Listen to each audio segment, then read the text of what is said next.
Today I want to talk about PR. What do you do if you have bad reviews, if you've got some reviews you don't like, if you've got some bad PR? What do you do if you're a dentist in Minnesota and you just shot Cecil the Lion? How in the world do you overcome this?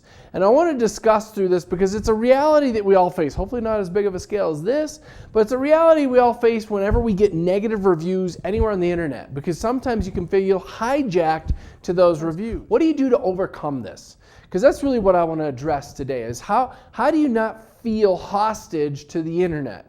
It's one of those things where you don't want to be on it because of the risk of these sorts of things, but by the same token, you have to be on it if you want to be found. So let's assume now you have some sort of a review, some patient who's complaining about some circumstance. How do we overcome that circumstance? What do we do about it? First thing I would suggest is that you contact the person, whoever it is, and say, hey, share with me your concerns. What problems do you have? What can we do to make it right? And just listen. Don't be defensive. Literally just listen to what the person has to say. Because if you're not even willing to listen, you don't have a chance of making this right. So you can't go into being defensive. So just hear what they have to say. Let them vent, let them vent, let them vent. Anything else? Let them vent, let them vent, let them vent. Anything else? Just let them keep venting. You got to get it out of their chest. It's like purging something, right? The more they purge it out, the quicker they're going to heal from it. So if you can get them to vent out all their concerns, there might be some legitimate stuff in there that maybe you would have never, ever heard. And so I think, one, if we can hear what the patient has to say, there's some learning opportunity in there. Secondly is, after we've heard it, there's a real simple question. What can we do to make it right? Is there something simple? Maybe it's something as simple as we did a filling, the patient's not happy, we bring them back at no charge, we fix it, and they walk away happy. It could literally be that simple. Maybe it's something we give them a partial refund. I don't know what the outcome is, because of course I don't have a real scenario here.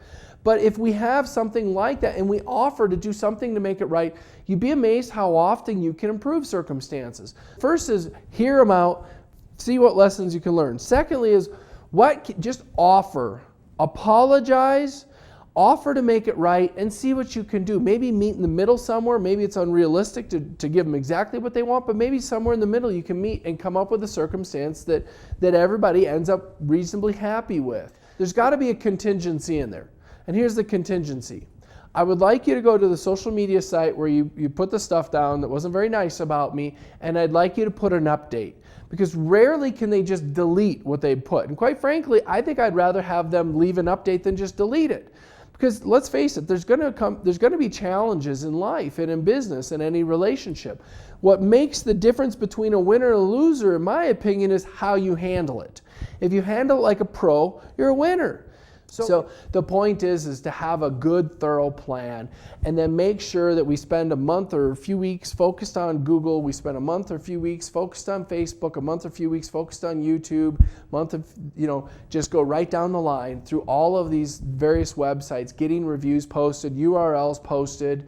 And I think what you're going to see is, one, you're going to jump really high in the rankings in terms of how you do on organic search results, and it'll allow you to overcome the challenges of a bad review, because we're all going to have them at times. We cannot please everybody as much as the people pleaser in us wants to. It's just impossible. That's all there's to it. If you have any questions, certainly shoot your coach an email. If you have questions you want, topics you want to see addressed in future shows, get them over to us and we'll gladly get them done. Otherwise, have a wonderful day, and I'll see you next Monday here, 8 a.m. Mountain, 10 o'clock on the East Coast. Have a wonderful day.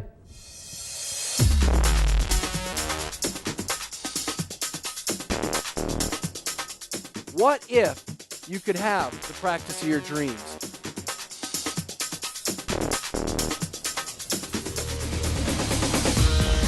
What's holding you back?